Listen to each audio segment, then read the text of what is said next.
Welcome to Twice 5 Miles Radio, fertile ground for conversations worth listening to and remembering. I'm your host, James Navé, always airing first on WPVM-LP, Asheville 103.7, and streaming online, WPVMFM.org. The voice of Asheville, heard all over the world, and on other community radio stations like KCEI, Cultural Energy Radio, out of Taos, New Mexico. Thank you, Walter Parks, for our theme song. WalterParks.com for more on Walter's music. Thank you, David Dial, for managing WPVM-FM in Asheville, Robin Collier for managing KCEI, Cultural Energy Radio in Taos. If you'd like to reach me, Navé at jamesnavé.com. Navé is spelled N-A-V-E. And I'd like to remind you, we're sponsored by the Imaginative Storm Writing Project. If you are in the mood to improve your writing chops, get a little bit better with what happens on the page when you're generating those stories, imaginativestorm.com is a good place to start. Lots of resources there. And so today I have someone whom I've never met in person, although I know her by her reputation, and she and my creative collaborator, Allegra Houston, are very good friends. And her name is Sarah Gillespie. And Sarah, Allegra, and I are collaborating on a project next year. We're planning on doing a workshop, writing workshop, a workshop about songwriting and music. We don't really have it fully formed yet, but we are talking about it. And so today I have Sarah on the call, and she's a singer-songwriter. She's based in London. She's worked in the States much of her life. She's very fluent in culture. She loves what she does. She also has a recording company, and she records other people's work as well. So this woman is very active in the arts. Sarah Gillespie, welcome to Twice 5 Miles Radio. Thank you for having me. It's a real pleasure to be here. And I would just like to start by asking you about something that caught my eye when I was looking at your website. You say on your website, art is trapped inside of you. And you want to encourage people to think about how to bring that out. The moment I read that, I thought about the seed one plants in the garden. Everything that the plant will be is contained in that seed. And all it has to do, hard as it is, enter the ground, wait, grow, express itself above the ground, reaching up to the sky, to the sun, and then the harvest comes, and then the cycle begins all over again. So I would like to start this conversation from that open point of view and ask you to reflect on those artistic impulses inside of us as seeds with all the potential seeds hold. Beautiful way of thinking about that. It's so interesting because as you describe that, I am reflecting on what a terrible gardener I am. And I'm thinking about, yes, of course, you can plant a seed. Hopefully it will flourish in the right circumstances with the right amount of water and sunlight. And of course, sometimes that doesn't happen. And I think in my mentoring practice, and you and Allegra also are coaching and mentoring people, there's quite a few mindset issues that will stop that seed from flourishing, from growing and developing and becoming a legacy tree that bears fruit. And that stuff is ubiquitous and universal. And it's usually fear of who the hell am I to do that? And fear of criticism, fear of looking stupid, the terror of feeling judged, perfectionism. You know exactly what I mean. The will to life has to be greater than the fear of hypothetical criticism. If art is in our bodies, what I mean by that is art is having somewhere to put feelings that we cannot express in a normal way. If we could, we wouldn't need to write a poem or write the song and then transfer all those feelings out of us and into other people's ears and into other people's eyes when they read the poem. You know, for me as a songwriter, I do have a book of poetry, but my main thing is it's oral poetry, sensuality of the words, the breath, and all of that. And that is coming out of the body in the moment that it's composed, in the moment that it's performed, and in the moment that it's heard. And I think that for me, it's such medicine. It's something I've had my whole life. And I feel very, very passionate when I feel it in other people and they're blocking themselves. I want to pour the water on, aim the sunlight at them, and let it come out. You mentioned the will to life. That's something we're born with. It's Yes. something that is built in and it drives us. When Mm, these urges to create art are trapped inside, and the word trapped was interesting for me because trapped means you're in a steel trap or you're caught in a dilemma. Art mm, is trapped inside. I'm wondering now, is some art trapped and other art not trapped? That word trapped is interesting. Can you say mhm. more about how you feel about trapped and the phenomenology of untrapping? Mm.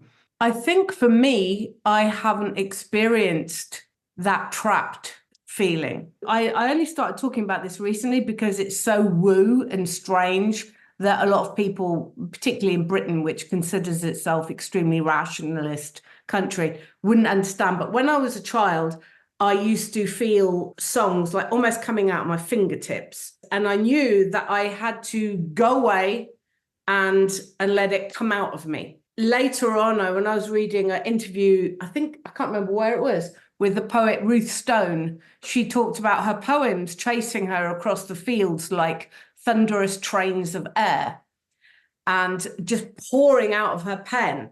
And that was mainly my experience. I've got 5 albums, 3 EPs, a book of poetry. I'm a painter as well. I don't feel particularly trapped. If I do, the thing I need to express almost inevitably will come out. I just cannot control how or when. What I see in some of the artists that I mentor, though, is that the art is trapped in them.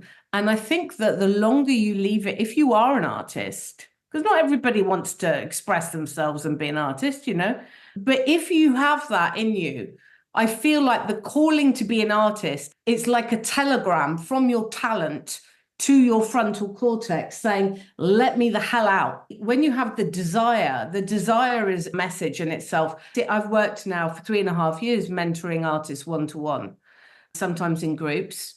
And that trapped feeling becomes increasingly painful the longer you leave it, or the longer it's neglected. I could also say it becomes like an oak tree trying to grow in an elevator.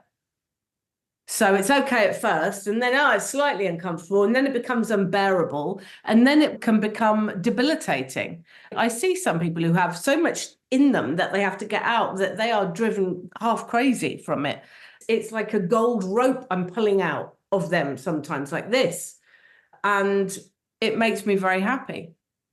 When you work with people and you see that madness that happens because there's so much inside that's been trapped, how do you help them sort the difference? How do you get the material categorized or identified? You say the telegram from your talent is reaching out to you saying, hey, I'm here. I Yeah, would like to come out. And I'm thinking when you say talent, there are lots of different talents. I And know. I'm wondering if you could just say, how do you categorize that? And then also, how do you expand the idea of art to more things than just the traditional view of art, like the painting that I'm seeing behind you because we're on a Zoom call. It's beautiful. I know it's your work because I've looked at your work. It's gorgeous. Hmm. How do you decide? How do you help people figure that out? And the confusion creates the blockage, perhaps. That's definitely one of the variables of the confusion. Overly thinking, as your book, write what you don't know. What you don't know is the gold, isn't it? The desire to know what you're going to say before you say it, that's always going to block you, no matter whether you're singing it, writing it, painting it, doesn't matter. You have to give yourself permission to come up with absolute crap. You have to give yourself permission to fail, to look stupid. Because I'm a singer-songwriter, 98% of the people I work with are singer-songwriters. They might lean towards jazz or folk or pop or indie ballads or whatever it is. I don't care particularly about that. I have different feelings about genre categorizations. In my career, all the reviews of my work and the fans that I am lucky to have who come to my concerts and buy my records and stuff are interested in my lyrics, really. That's my special sauce. That's my thing. And so while I am teaching about songwriting, we often do a bit of a few things. We might have one main thing we do. And it's really interesting. Some of my favorite songwriters are also visual artists. And in my teaching, we do some poetry exercises that I then might weave into songwriting. And sometimes I get them all to do some painting live on a call, because I'm trying to help them get lost on purpose. That thing about getting lost on purpose can also be, if I'm working with a guitarist, for example, I can get them to retune the guitar in a way they've not done it before, so they don't have all this knowledge in their head that they're applying to the way they're holding the guitar in terms of the chord shapes. And they have to literally follow their own happiness up and down the neck. You said lost on purpose, which I think is fantastic. You got lost on purpose. But you know, when you said that, I thought you said lost in purpose. Ah. And then I realized both. I'm lost on purpose. And once I'm lost on purpose, I'm now meandering in purpose, and I'm lost in the purpose itself, as in I'm disconnected from all agendas, and I'm now just riding the wave of purpose. For sure. Yeah, that could work too. Definitely. Lyrics, poetry. Mm-hmm. Can you pair that a bit for us? I know the difference between a song and a poem. I've read both. I've listened to both. Most people do know the difference between a song and a poem. Billy Joe McAllister jumped off the Tallahatchie Bridge. That's a song. It's also a bit poetic, as well as many other songs that we hear. Yeah. Talk about how that works. Talk about your view of poetry and how it informs the lyrics and how those two dance together. Yeah, and they do dance together. That's a good way of putting it.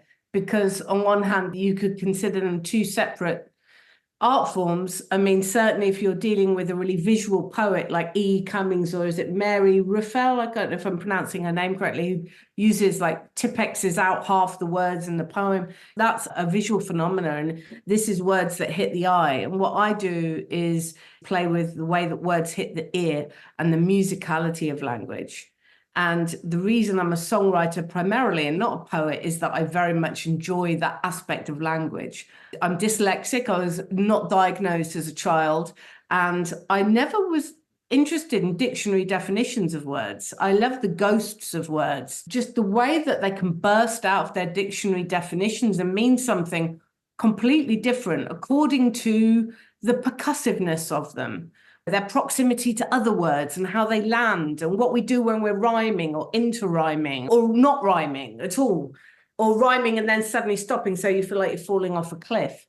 One of the things that I have a bee in my arse about with song lyrics is I love working with people on their lyrical content, and I love helping people use more imagery, or use imagery that is unique to them, you know, not the same thing over and over. Especially the women artists I work with, they have the same imagery. It's the rain, the moon, the sky, the natural phenomena, which is beautiful and is a completely organic, natural metaphor pool that we can all use. It's just that when we only write using that kind of imagery, our albums can end up sounding like a weather forecast.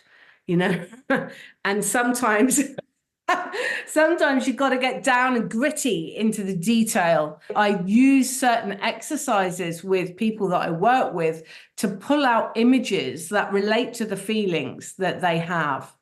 And then sometimes weaving these images into the lyrics and showing them how that can really, really bring the song to life through the specific that we reach the universal. I think a lot of people who want to be artists but do feel a little bit trapped, sometimes when they're left on their own, they will write, but they'll write in a way where they are still hidden. I'm not saying you need to do a full disclosure of the calamity of your personal life in a song. I definitely wouldn't want to do that. But what I'm saying is that poetry and songs are a way of telling the truth without revealing any of the facts. Imagery, really rich imagery, or surrealist imagery, is the stuff of dreams, the unconscious stuff, the gold from our unconscious that comes. One of the self-censoring things that people do was, well, that doesn't make any sense. I'm not going to do that. And then you go, okay, so what does this mean? What does that mean? You can show so many examples of iconic, famous songs using really, when you unpack it, really bizarre imagery. You know, think of like, he rides a chrome horse with his diplomat who carried on his shoulder a Siamese cat from Like a Rolling Stone. It's like, what the hell's that? But it works. And yet, when we hear these grand poetic leaps, we make something out of them. Yeah. And in many ways, those poetic leaps that seem to make no rational sense ring so well in the imaginative senses. Mm-hmm. They make much deeper sense than the surface. Exactly. And it's an invitation to always go underneath. Mm-hmm. And you said the ghost of words. I had the image of the shadows that emanate from a word when it's said, the layers of subtext, the layers of meaning, how one word has so much meaning. And each word, no matter how simple it is, has a different meaning for me because of the experiences I've had with that word than that word has for you. Dog is a good example of that. Everybody knows what a dog is. If you ask a child to tell you what a dog is, the child's no problem. Tail, ears, fangs, teeth, bark, bark, arf, arf. But then you ask the child, do you have a dog? And can you tell me that dog's name? And the whole story changes. So there's so much truth in the imaginative, poetic leaping. And I think one of the reasons people resist it is because somewhere in their interior, truth is nudging around in there, and it might make them a little nervous. Big time. I'd say it makes some people feel terrified. So in the work that you do, you said, I am very seldom blocked. I do whatever I want to do, and it unfolds. And that's true for me. I don't particularly feel blocked. Mm-hmm. And yet sometimes I'll sit on the porch and I'll say, okay, what does make me feel overwhelmed? What is out there that I would like to do that I feel like I might not be able to do? What's next for me? Can I push myself to that place where I start to feel not so much blocked, but I start to feel hesitant, afraid, resistant? Are you able to do that with your work? I've been on a really fast trajectory in the last few years. I have to admit, I've gotten kind of used to it. I've started doing new things. You know, in the last 3 years, I used to paint, then I sold out 3 collections of paintings. So I keep doing things that I would have previously considered unimaginable to me. Writing songs is something I've done since I was a child. So that's part of that's always going to happen, whether I'm paid hundreds of thousands or zero. It's like breathing for me. So that's always going to happen. The only thing I feel called for at the moment that I don't know yet, and just to backtrack, I don't have a porch because I live in grey England, unfortunately.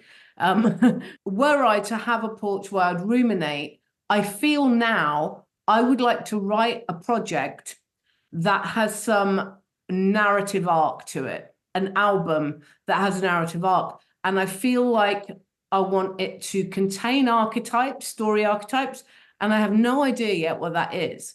However, I am patient with these things now. If I try to hurry something, a song, the song will sulk. It won't come out because I want it to, because I've put it in my diary and there's no way. These things just can come out when you're fondling avocados in the store, you know, all of a sudden, boof.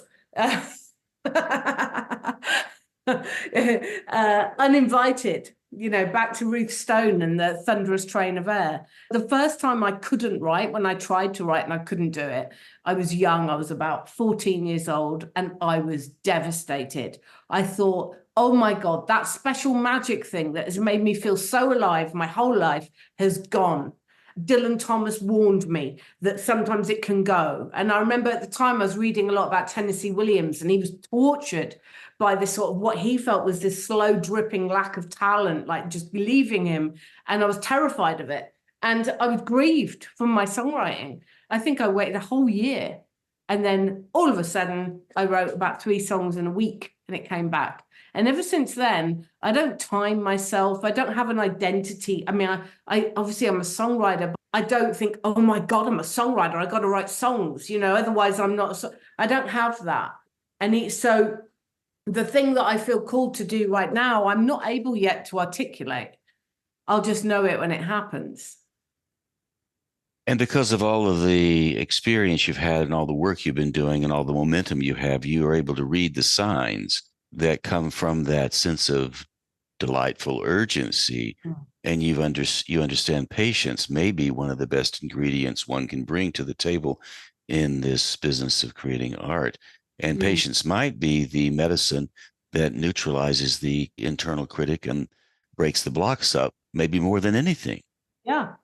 And also, as we were discussing briefly before we hit record, living your life. You can't make art out of nothing, and you need to live your life. And you also need the space to have reverie, where you're not just constantly mining your life for the next art project, but you are in a state of reverie with the universe, where you are saying, wow, or where you are lamenting or grieving or ecstatic or euphoric, where you just allow yourself just to be.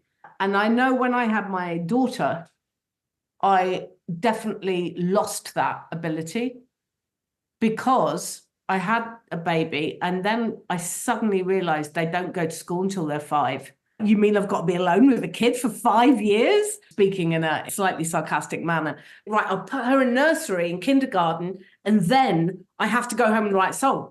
But of course, it doesn't work like that. And I knew already it didn't work like that. But I had to I was like, but if I can't write it on Wednesday afternoon between 2 and 6, then I've lost my whole chance for another week. And it was very, very difficult for me during that time. And I would have to snatch time in such a weird way that I hadn't had to before. And how are you able to manage that? And the reason I asked that question, because people listening to this show, people I talk to, coming and going in life, probably you talking to as well. How do you encourage people to fold all of those things into the creative life? Because we seem to separate it. I just don't have time to do any of this because I have to get the children here and I have to take my partner here and then I have to pay the bills and all of those practical things. Yeah. How do you fold that together so you can make some room to breathe artistically? I think it can be very challenging. There isn't one easy answer for that because people feel differently and have different pressures in their life. I struggled with that. I felt like the thing that made me, I couldn't do. That was hard. However, I would seize opportunities. When the muse arrived, I would say to my partner, can you take her to the park, please, for an hour?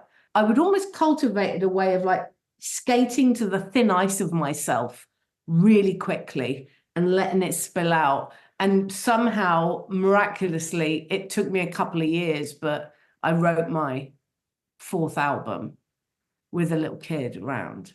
The other thing I would say is when you have things like kids or responsibilities and elderly parents or whatever it is, these things that can suck your time, creativity, if you really care about it, and maybe you don't, maybe for you creativity is as important as joining the local bell ringing class or something else like that. But it depends. If you have that burning fire and that yearning for it, and you feel you can't do it because of all these things, you have to create a habit. What you do with Allegra when you do these weekly things, because you're keeping yourself in the zone. And even when it's inconvenient or you don't feel like it, you show up and you just go, here I am, I'm ready to receive. And that's a habit. So it doesn't become like this gargantuan thing that you need to do, like filing your taxes. Exactly. And I'm also thinking about the idea of the seed. And as you describe the work you're doing, the seed was planted a long time ago. It grew. You wrote songs. You were driven to do that. It led from that to other things. It led to painting. It leads you all the time into different arenas. People tend to show up and say, I want to be a creative person again. I want to engage in art. I want to make art.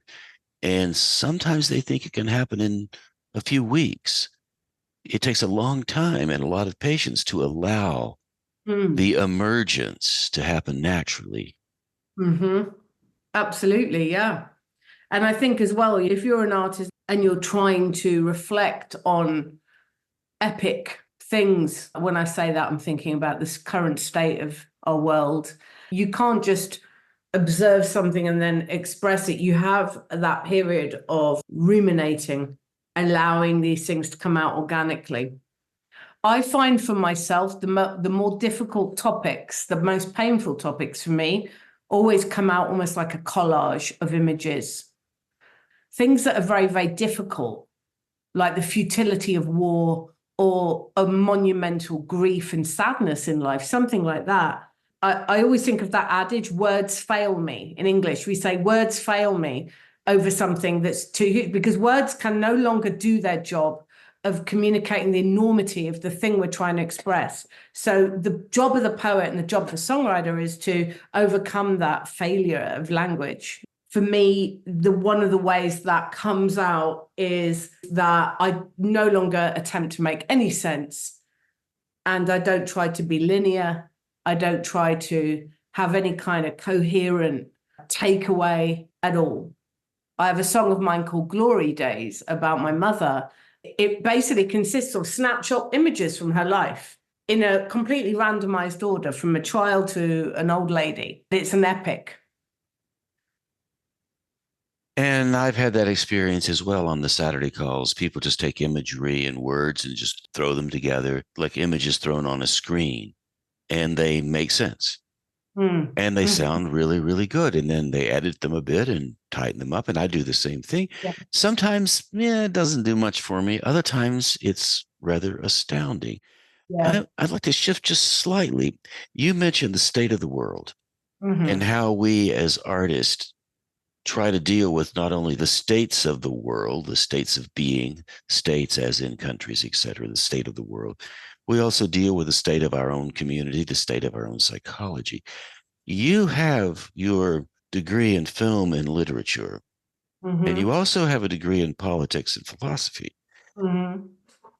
What motivated you in those directions? And I'd love for you to reflect on how those two come together. And the reason I'm interested, I have a degree in international relations and I have Oh. an MFA degree in poetry. Mm-hmm. So I have a similar draw.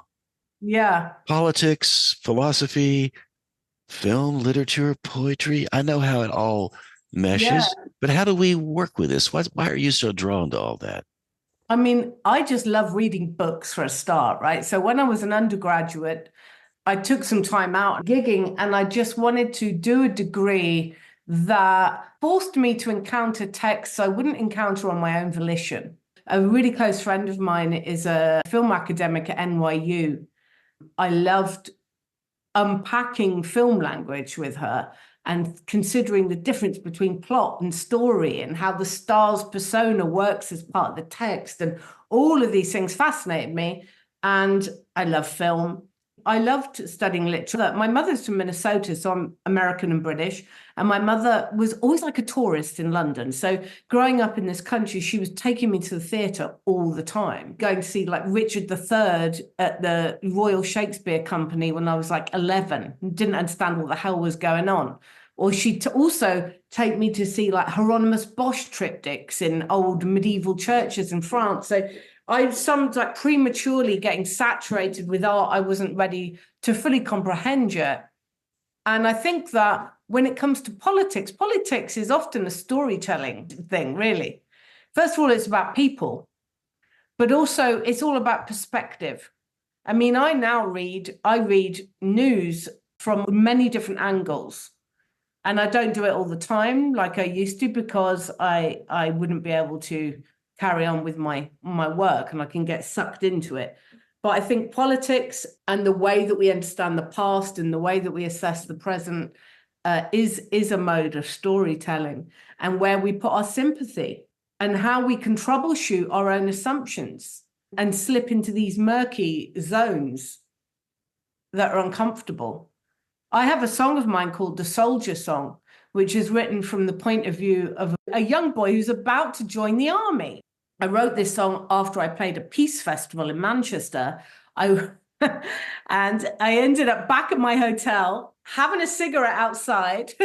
And who do I end up talking to? A young boy who's about to join the army, you know? And I got on really, really well with him. And I said, why do you want to join the army? And most of my peers, musicians, they wouldn't sit around talking to a guy in the army. They just think, oh, you're a murderer, or there's a kind of, you know, I like them and us with artists sometimes. He and I talked for about an hour and a half. And he said, look, I can't get a job. My girlfriend's gone off with my mate Dave from around the corner. And my mum's really pissed off at me for being on the sofa. So I'm just going to go off. Wait till she sees me on the news, man. And I'm going to be like, and then he's like imagining himself being on 24-hour news, saving the West. So I just took that whole conversation, put it into a song.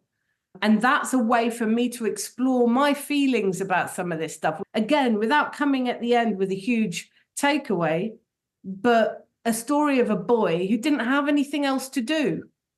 You know, he didn't have any options in life. And he felt like this was a way to create legacy and meaning in the world. He was not even aware of who he was fighting against. He didn't know about international politics or clashing ideologies or theology. He just wanted to have something to do. That is heartbreaking. I sometimes take stories like that and I write them in the first person and put them into a song.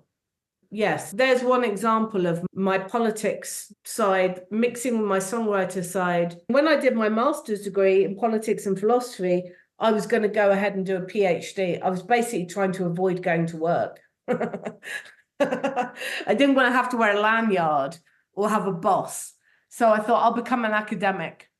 But then after my master's degree, I recorded my first album. Suddenly I got all these great reviews and I was on the radio a lot and I was touring all over Europe, and I didn't go and do a PhD. I was looking for a get out clause. When you were describing the boy, young soldier who was looking for his get out, the word meaning desert popped to mind. We hear the term food desert, meaning desert. The lad was looking for meaning and legacy, you said. And he is in an environment where meaning is not even something that's available. And yet underneath it all, that's what our souls long for. That's why the songs get written. Here's some understanding of meaning.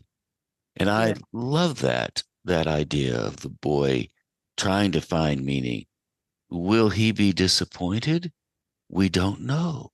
We don't know. We do not. He could be the great general of the next generation for all we know. Yeah. Yeah.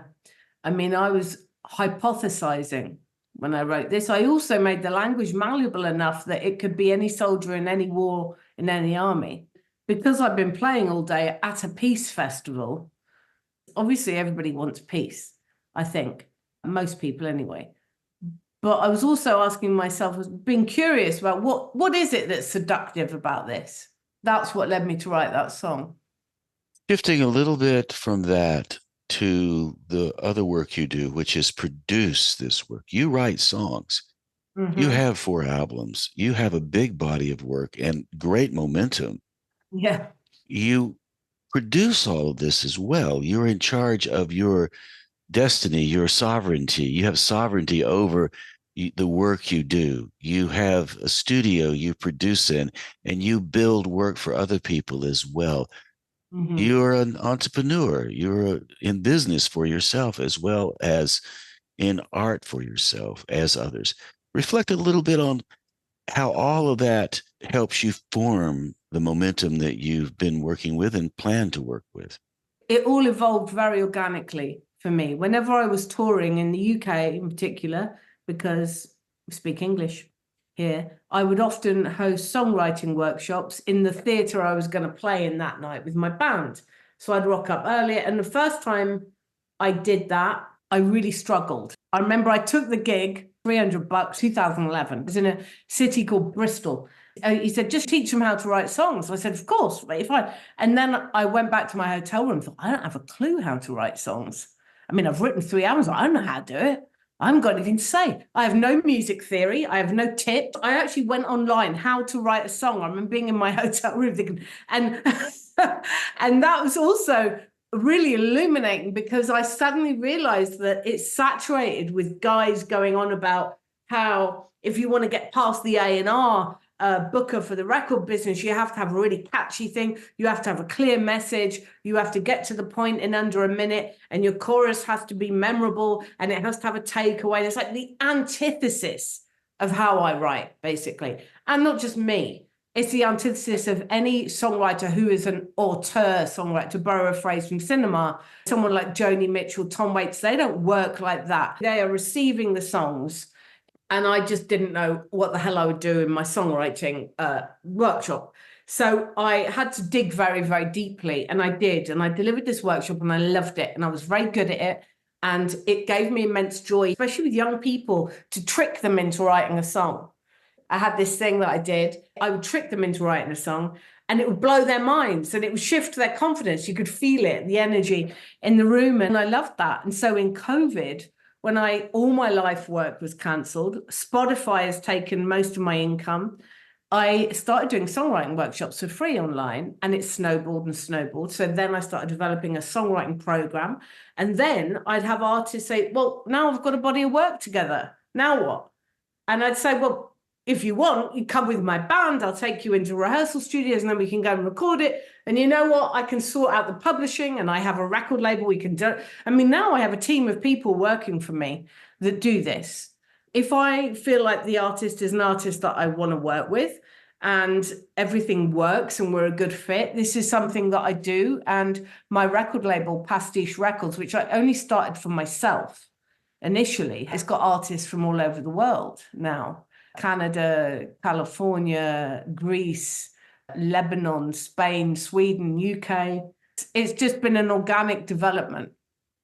I love being in the studio. I love helping people go from writing a song to suddenly hearing it through these huge speakers in the studio where Cat Stevens is upstairs writing and Adele's been on that piano and famous artists are there. That kind of a legacy studio, it really brings the music to life and it brings the artist to life. And there's all this stuff that's happened in that space. You can feel it infusing your work. I don't ever work from home studios. I only work in studios that really activate me. That's a whole thing. And now I have a manager who manages producers. His name is Stephen Budd. Most of the producers on his roster are Grammy award-winning producers and myself. And I'm writing with different artists all over the world as well, co-writing for big records. And it's all kind of come together. And in terms of being an entrepreneur, I think now, if you're an artist and you would love to make a living as an artist, you're an entrepreneur. You can call it what you like, but you're basically, here I am, I'm a human being. This is the thing that I do the best in the world, and I can offer it to you. And this is the way I've developed. My art and my business is the same thing. I make it all up as I go along. You know, I am aware that in artist communities, the idea of money is so contaminated and loaded.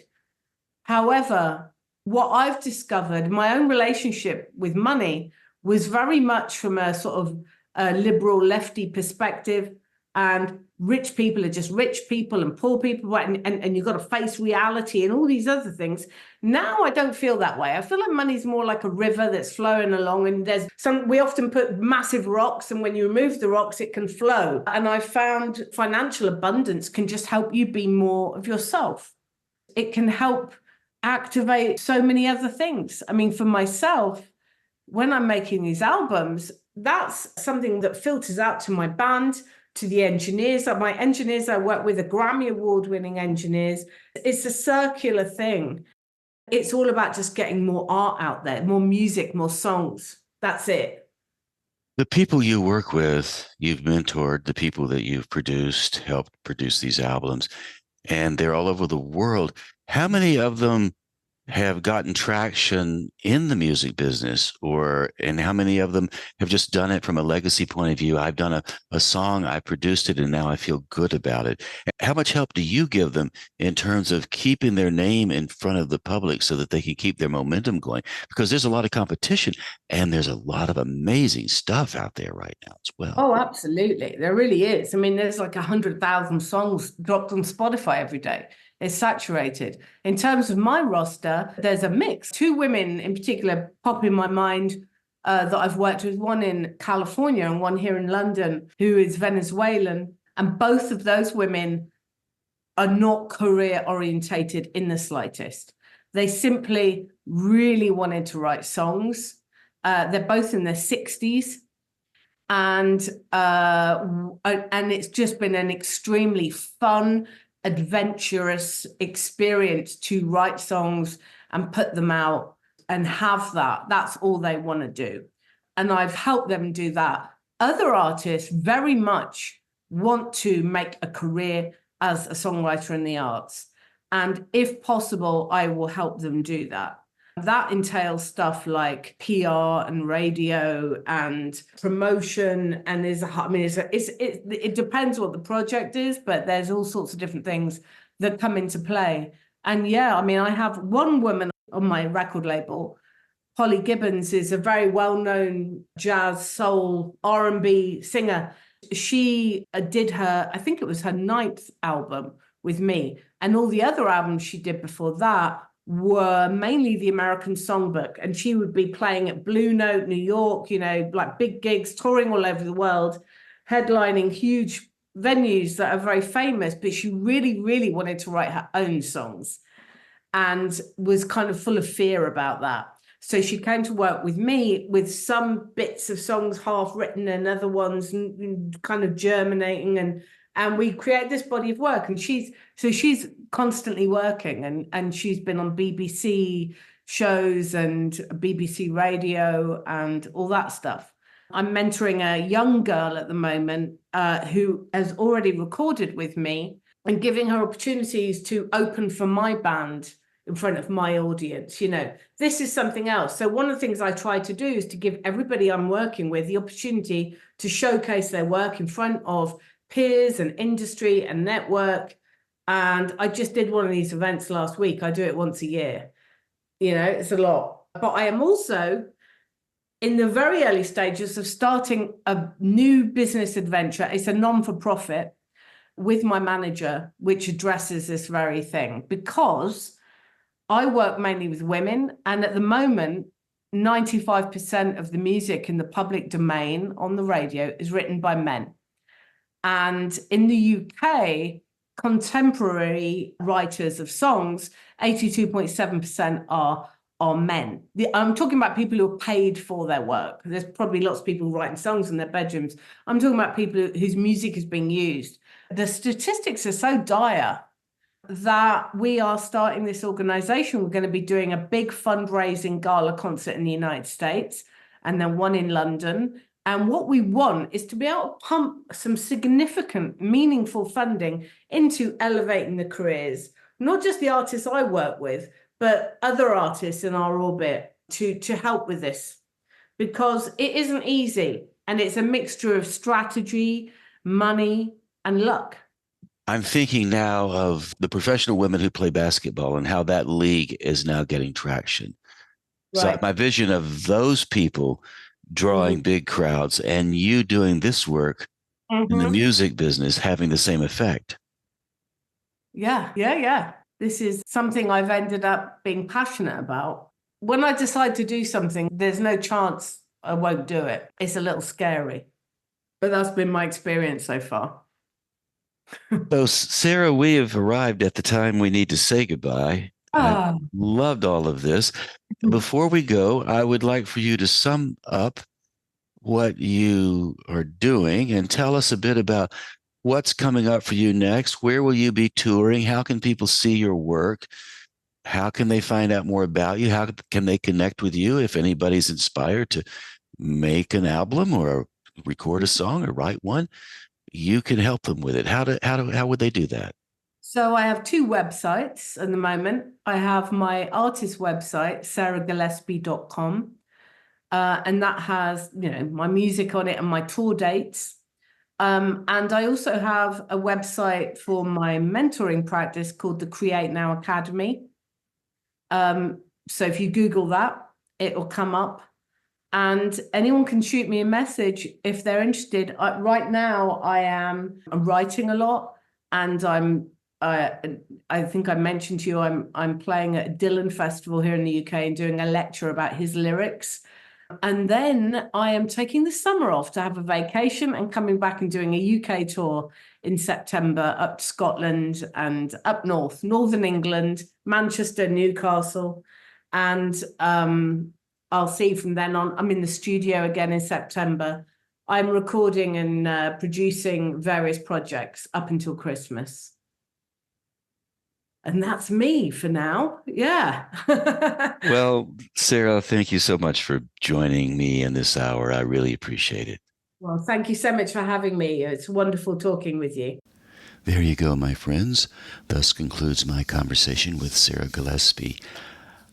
I enjoyed this conversation because I like to explore the different ways we deliver our impulses, our creative impulses. I've always admired singer-songwriters, and I've always admired singer-songwriters. I've never been able to really sing, so as a compensation for that, I do more of a spoken word vocal thing. And I have had an opportunity to put some of my poems to music with Walter Parks. So what I'd like to do now is give you an example of my collaboration with Walter. We spent some time years ago creating a little bit of an album. We called it the Word Salad Symphony.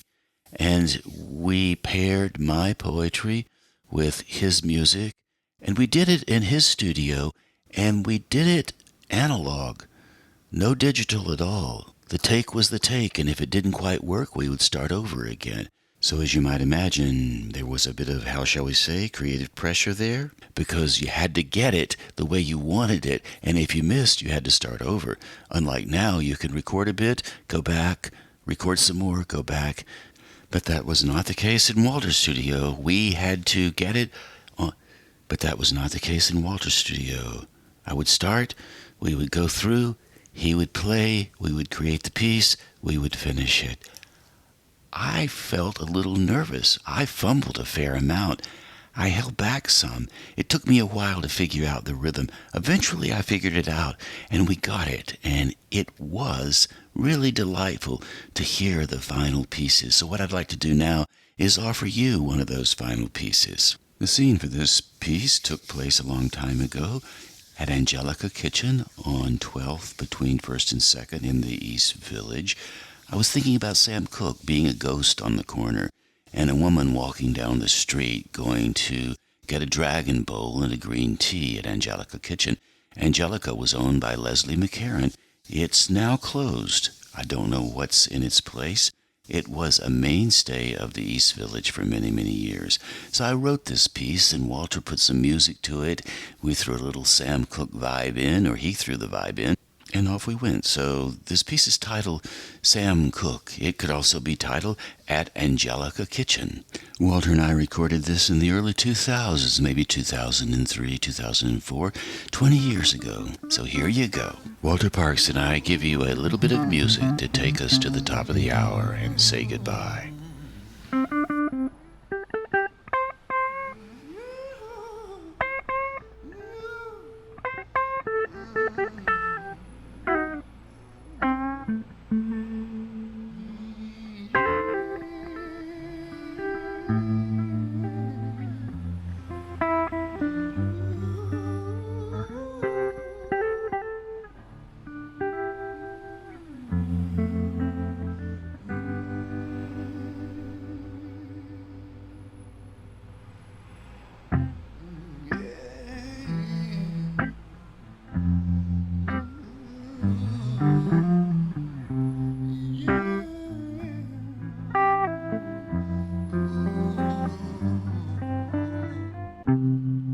Party down 12th. Hungry for tofu at Angelica Kitchen. Marcia sees the ghost of Sam Cooke, dressed in a tuxedo. His mouth is on the microphone singing, "Darling, you send me." She slips out of her jeans into something sheer. Sam's oohs and ahs win her note by note in the seamless sound of the Miami Sea. But this is January. The village. She wants to be 40 and finished with boyfriends who don't know how to tell her, "Honey, there ain't nothing can ever change this love I have for you." Not that she can't take care of herself, but sometimes the touch of a man would just feel so good, like silk in warm rain. When she opens Angelica's door, the hostess points to a table for one by the window. And that was Sam Cooke, the ghost of Sam Cooke, on the corner somewhere near Angelica Kitchen. Like I said, Angelica Kitchen is closed now. I do remember, though, many, many, many times when I would go into Angelica, order the Dragon Bowl, sit there at the community table, flip through the newspaper, the New York Times, occasionally have a chat with folks, spend an hour or so, come back out on the street, and go on my way. The steel drums that you hear right now just below my voice, I recorded at Union Square in the subway station. Few fellows were standing around doing their drumming, and those people who gather in the subway station areas are terrific musicians. They practice, they get their chops, and you see them often. Now and then you'll see somebody not up to speed, but most of the folks there, they know what they're up to, and they really deliver a good show, and so folks will stop on their way to and fro, to work, to visit people, coming and going from whatever they're doing, and they'll pause and listen to some steel drums, or somebody playing a guitar, or somebody singing. You don't so much see people reciting poetry. I think it's because poetry is a vocalized proposition that has to be spoken out, and in crowds where everybody is speaking, coming and going in Union Square or other stations anywhere in the world, the voices mix and mingle, so it's a little bit more difficult to recite a poem to the crowd, but it is not hard to play a tune or two, and I have certainly heard that over the years. So on that note, I want to thank you for listening to this show. I hope you have a little bit more of a sense of what it takes to write songs. I really appreciated the way Sarah told us all about how she just digs in and does it, and once she decides to do something, that's that. It is done. And I have always admired that kind of resolve, and I've had it occasionally. I've also had it when I've dropped off the porch a bit and meandered around in the yard and haven't done anything at all, and there can be some things said for that. You don't always have to keep your nose to the grindstone, if you know what I mean. And on that note, I would like to say thank you ever so much for listening to Twice 5 Miles Radio, fertile ground for conversations worth listening to and remembering. I'm your host, James Navé, always airing first on WPVMLP Asheville 103.7 and streaming online, WPVMFM.org, the voice of Asheville heard all over the world, and on other community radio stations like KCEI, Cultural Energy Radio out of Taos, New Mexico. Thank you, Walter Parks, for our theme song, and thank you, Walter Parks, for the song that you and I just did way back when, 20 years ago, in the New York City area. You can always learn more about Walter's music at walterparks.com. Thank you, Davine Dial, for managing WPVM-FM in Asheville and Wall Street, and Robin Collier for managing KCEI-FM Cultural Energy Radio in Taos, New Mexico. You can always reach out to me, Navé, at jamesnavé.com. I would love to hear from you. Navé is spelled N-A-V-E. I'd like to also remind you that we are sponsored by the Imaginative Storm Writing Project. If you have a hankering for improving your writing chops, getting a little bit more into the imaginative process, the kaleidoscope mind, the improvisational mind, Imaginative Storm is a good place to go to start thinking about that. The theme for the work we do goes like this: from the Imaginative Storm to the creative form, and it's based on a piece of poetry written by Charles Wright. It's a question. He says to us, or he asks us this: what is it inside your imagination that keeps surprising you at odd moments, when something is given back you didn't know you had, in solitude, spontaneously, and with great joy? What is it inside your imagination? Well, when we imaginatively storm, we try to answer that question. We make discoveries about things we thought we had forgotten. We write what we don't know, or what we've discovered that we thought we didn't know. So, imaginativestorm.com for more on that philosophy. With that, thank you once again for tuning in to Twice 5 Miles Radio. I really do appreciate it, and I hope you come back sometime soon. And until then, maybe we'll catch each other on that turnaround somewhere down the line.